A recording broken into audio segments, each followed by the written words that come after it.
When scribes near my home in Tiberias added the vowel points to the text of Zechariah, they added a singular dot to the unvoweled original, which changed the pronunciation of the letter Aleph from A, Asha, fire, to E, Isha, woman.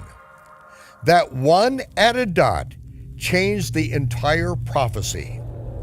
An evil fire, encased in lead, inside a flying cylindrical container the exact size of a Scud missile, set up in the land of Shinar that would be launched against the land of Israel and completely demolish entire buildings, including the wood and stone, and leave behind a deadly residue, didn't make much sense 2,000 years before the first airplane was invented. But now, an evil woman in a flying basket doesn't sound that lethal. A great sword will come against the land of Israel in the last days. Peace will be taken from the earth. Much bloodshed will ensue. So I'm standing now at the largest of these early bronze sites on the southeast side of the Dead Sea. This one locally is known as Babedra, and is the site that is associated with Sodom in the Bible. It was discovered as an early bronze site back in 1924. It was excavated in the 1960s and 1970s. And what archaeologists found here was this burn destruction that goes across this site. This city came to an end through a fire destruction. So here you can see this ashy burn destruction layer just underneath the surface. It's full of human bone fragments, burned pottery, and it's covering the entire site.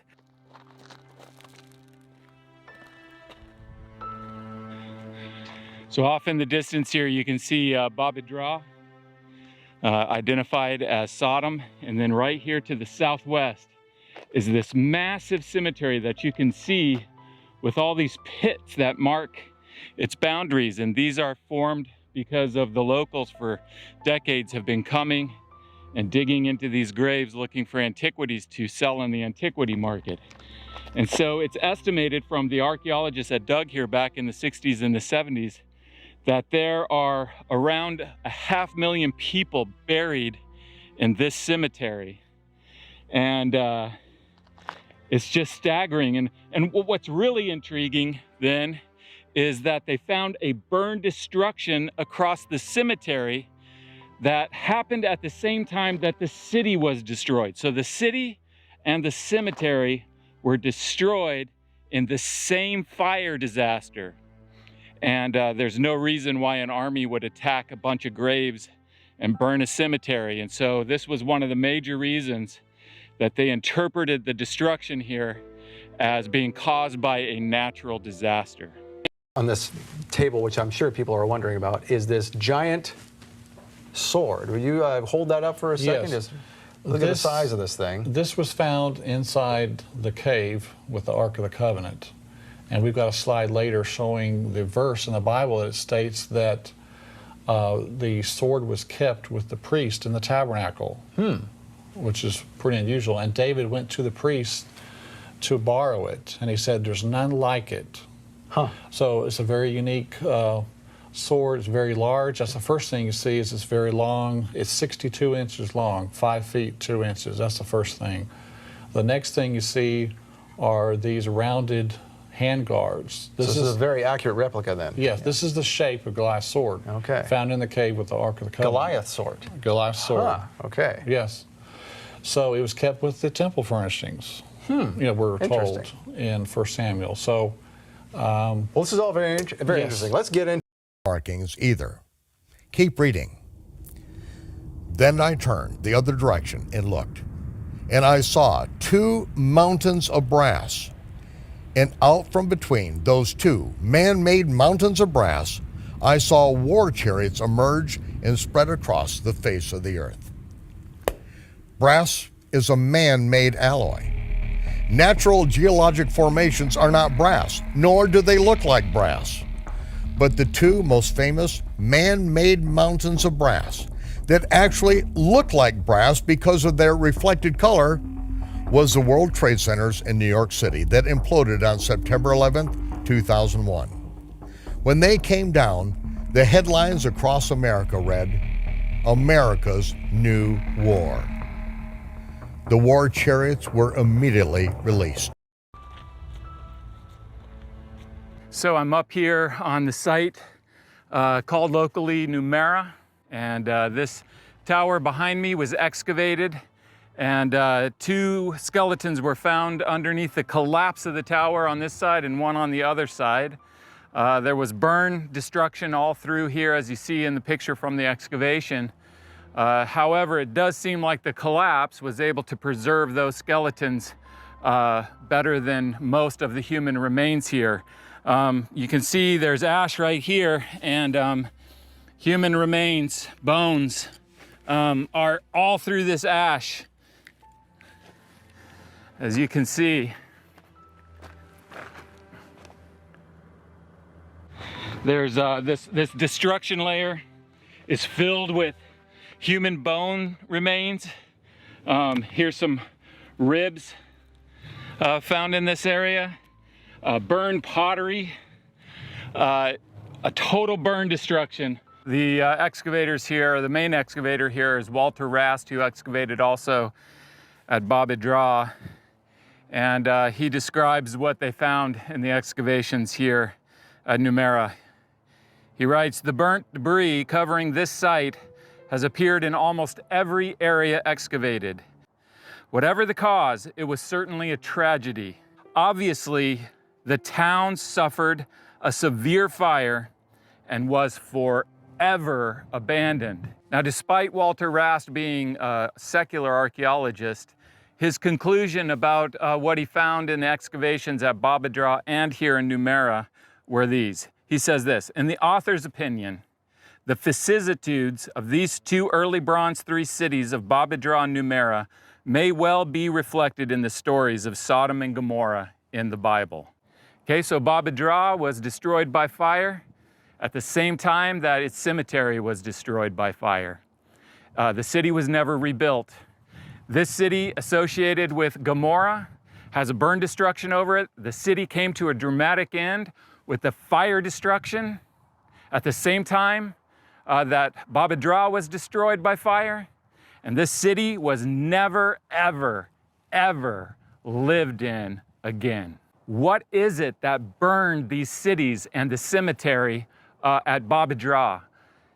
The Bible describes it as burning sulfur raining down from the sky. And is there anything that matches this description that's still left in the geological record in this area? Interesting. Okay. Yes. All right. Well, without further ado, go ahead. Tell us about Sure. the Ark of the Covenant and how he found it. Yes, and so our first slide here is myself with Ron Wyatt in 1997. As we were saying, Mr. Wyatt is the discoverer of the Ark of the Covenant. He also found the Noah's Ark site, the Sodom and Gomorrah sites, the Red Sea crossing, the real Mount Sinai in Saudi Arabia. And so his credibility has been established. And when he comes out with this report of finding the Ark of the Covenant, we should believe him, because, you know, on the Day of Atonement in historical times, when the high priest would go into the most holy place to anoint the most holy, or the Ark of the Covenant, only one person would go in. And it wasn't a committee going in. It was one person, and Mr. White was chosen by God to be able to go into that cave.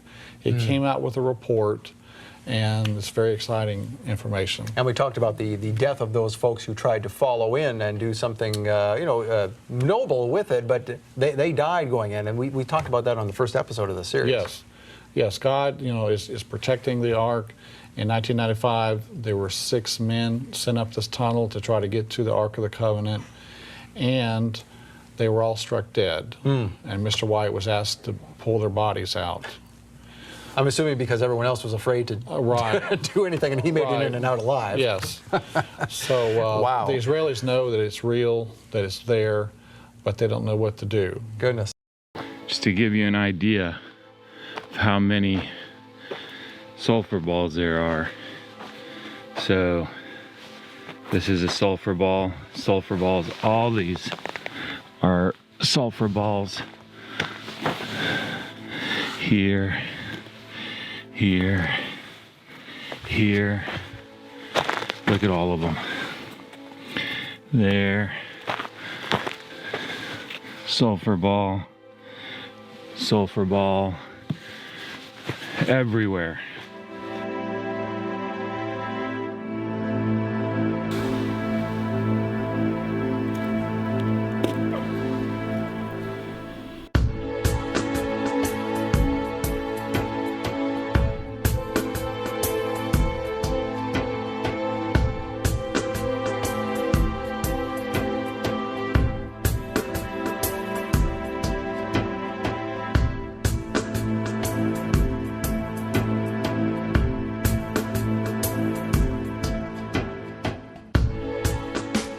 So where are these sulfur balls coming from? They're coming from this geological formation. You can see sulfur balls, what is called in situ, in place. They're placed right here in this particular layer. So if I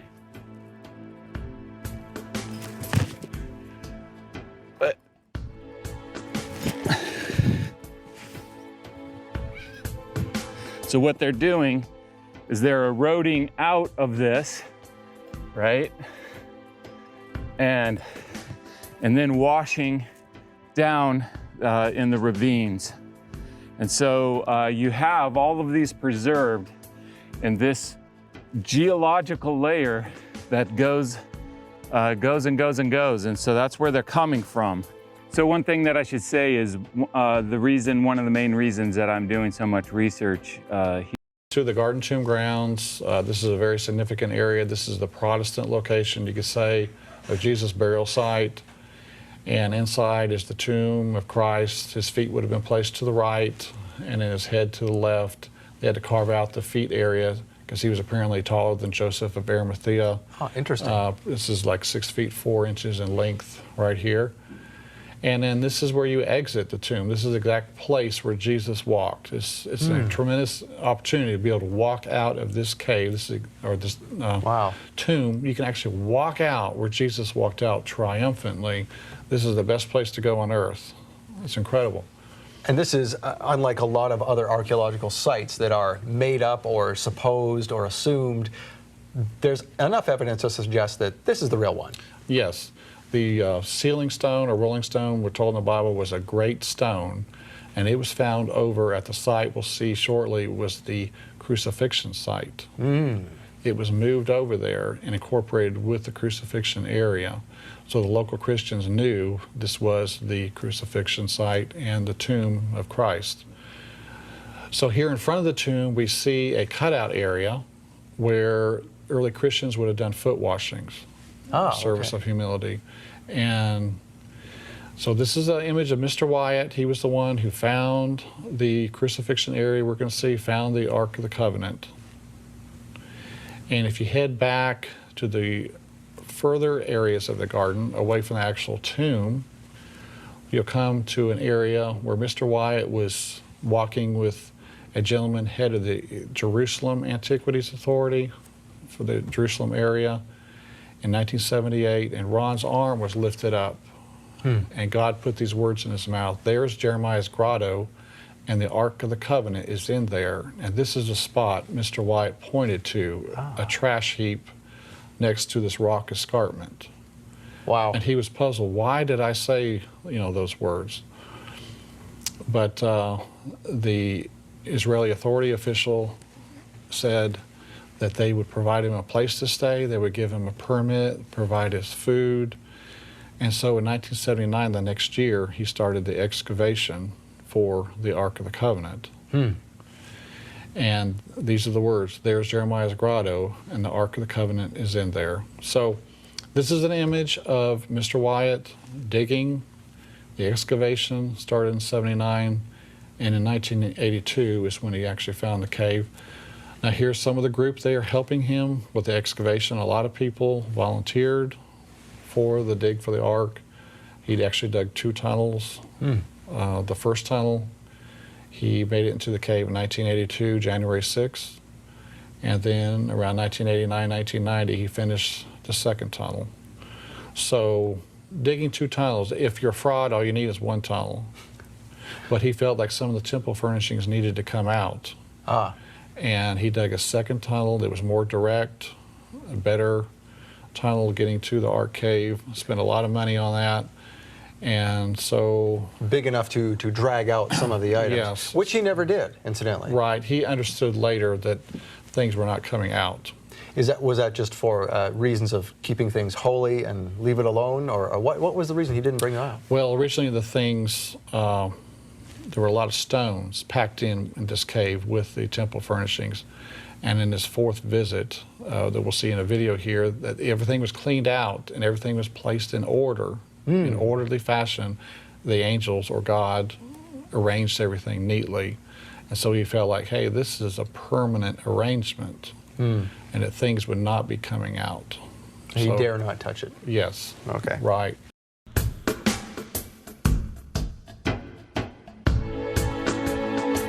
I'm going to burn one of these sulfur balls just to show you how flammable they are. I got to be careful because, man, when you get a whiff of these things, it's really nasty.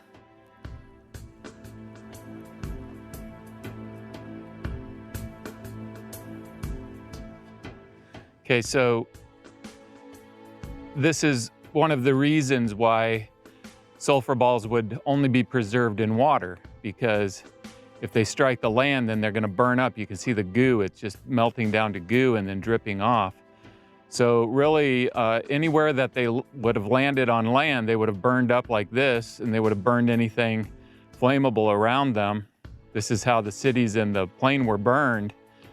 However, if they would have hit the water of the Dead Sea, that would have extinguished them, and therefore they wouldn't have burned up. And they would have sank down to the bottom of the floor of the Dead Sea and been preserved in a geological layer.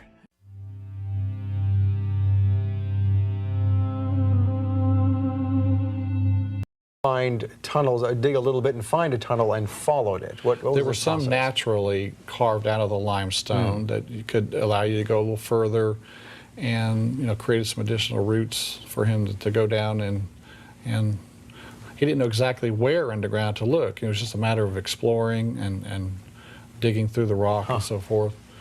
But during the excavation, he found these cutouts in the rock, cutouts in the rock face. This is where the signs were placed: Jesus of Nazareth, King of the Jews, at Jesus' crucifixion. And this may have also been placed on the cross itself. But these were large public signs for people traveling through the area to see what was going on here, who was being crucified. Right, because the Romans were very public about that. They wanted to put their crucifixions on a main road so that no one would dare mess with the Romans. Intimidation, yes. That's part of their plan. This is another image of the cutouts. Mr. White here with one of his sons who helped with the early excavation. And I guess the cutouts were, and with the signs, were like an ancient billboard. Yes. That this is what this person did, Right. And let it be known that you'll be humiliated if you do the same. The name and what they're guilty of, So, and during the excavation, this is Mr. Wyatt's photo, he was able to locate the cross hole. This is the cross hole of Christ. So this is a center. Now he found, correct me if I'm wrong, I've heard this where he found 3, and this is the center one. Yes, this is the center one, and it's in the bedrock. But there have been some other photos kind of passed around previously, but this is the correct one here. This is an image taken by Mr. Wyatt. Now, is there a crack that we see there in the bottom? Is that what that is? That's actually the handle of a crowbar. Oh, okay. In the bottom area there. But so when he first found the cutouts and the cross hole, and then later he made it into the cave and found here the cave was in a stone box, and there were a lot of stones packed in there on top of the temple furnishings. Underneath the stones were animal skins and, and boards, but they were protecting the temple furnishings. So Mr. Wyatt crawled in there and saw the sarcophagus. It was like a stone box holding the Ark of the Covenant. And inside, this is an image of it again, inside the box was the Ark of the Covenant. Did he try to photograph it? Did he? At that moment, he could not get into it, but his next trip in there, he drilled a hole in the side of the stone box and put in a little camera. He could see the Ark of the Covenant inside of there with that. So, yeah. And then inside the cave, he saw the original entrance by Jeremiah's men. Jeremiah's men hid the Ark of the Covenant in this cave when the Babylonian army had surrounded Jerusalem in 586 BC. They didn't want, of course, the Ark to be destroyed by the Babylonians or taken away, so God had it hidden in this chamber. And this is the entrance here that Jeremiah's men used to bring the Ark in here. And Michael pays attention to this as well with the great secret of Solomon's temple, which is how the Ark of the Covenant was taken out of the temple and then whisked away to this location very secretly. You can look at that too. Yes. So yes, it was taken down into Zedekiah's cave and then brought up a tunnel underground to this current location, a cave about 40 feet underground.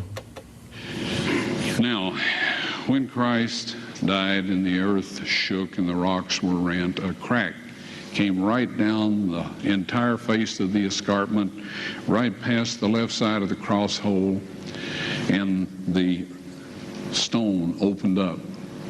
Down below, 20 feet below, God had arranged for the Ark of the Covenant with its mercy seat, if you please, his earthly throne, to be positioned right down there 600 years before in 586 BC when the Babylonian army destroyed the city. When the centurion stuck his spear in Christ's spleen and probably left ventricle to make sure he was dead before he gave the body to Joseph of Arimathea, when he pulled that spear out, the separated platelets and serum of the blood of the Son of God gushed out, went down through that crack onto the mercy seat. And that ratified the Old Covenant and the New Covenant. That is amazing. Jesus rose from the dead, just outside of the AD 1st century city of Jerusalem. However, just to the east of Jerusalem is the Mount of Olives. And situated on the eastern slope of the Mount of Olives was the town of Bethany.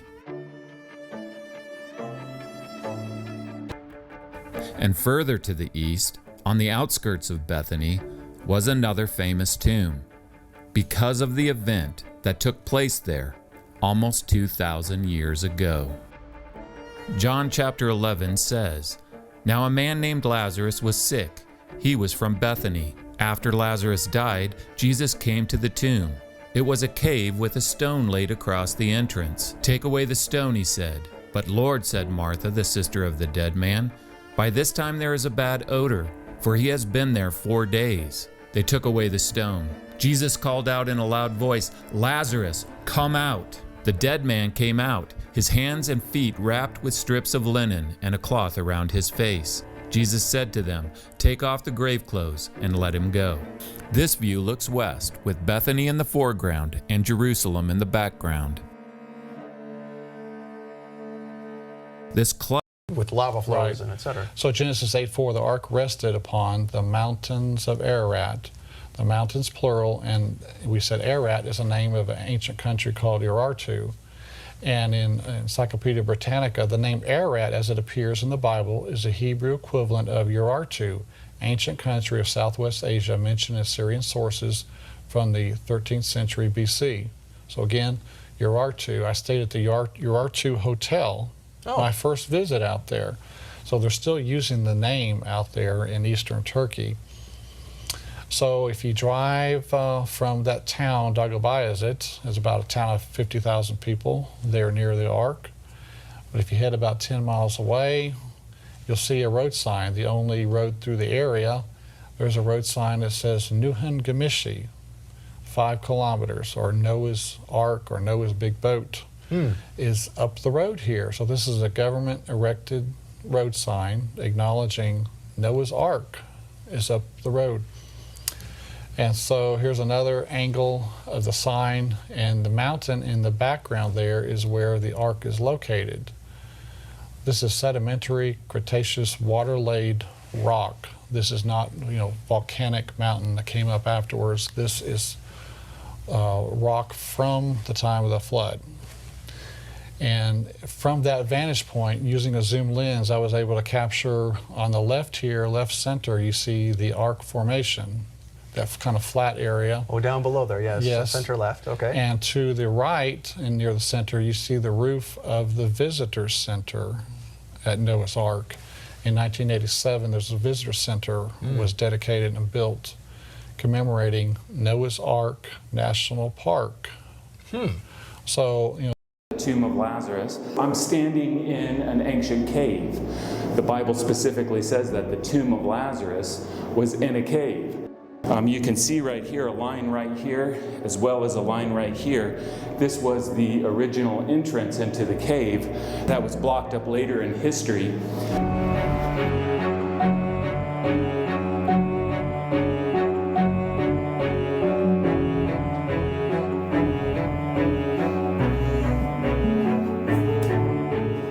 Okay, so this place has been venerated for almost 2,000 years, so as expected, it's been modified many, many times. You see these later walls that have been built here and an arched roof in this chamber. But if you look in these patches where these later walls are not preserved, then you see the walls of the original cave back behind them. now in the 1st century, Flavius Josephus stated, its remains are shown there by the inhabitants to this day. So it was not hidden away in some glacier over on Mount Ararat. It was in an accessible location like it is today. It's about 6,300 feet up at the current location above sea level. So there are even inhabitants there, even in Josephus's time. The locals there, there's a village right above the Ark here where they were probably hosting visitors, coming to Noah's Ark. That may have been known as the Noah's Ark Village or something, in ancient times. So here's another graphic of the Ark and a rainbow and the visitor center to the right behind the trees.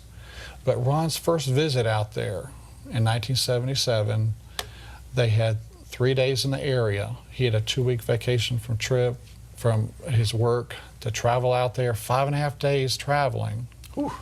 And 5.5 days to get back. He had 3 days in the area, and what do you do if you don't, he didn't really know where it was located. The 1960 group couldn't tell him. All they could tell him was it was on a mountain range and there was Mount Ararat in the distance. But that's still a needle in a haystack, and you've only got 3 days.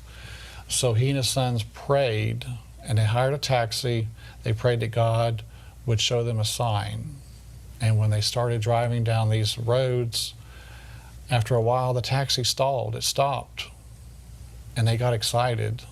They said, hey, this may be a sign from God. And they put a pile of stones next to the road there. Smart. Yeah.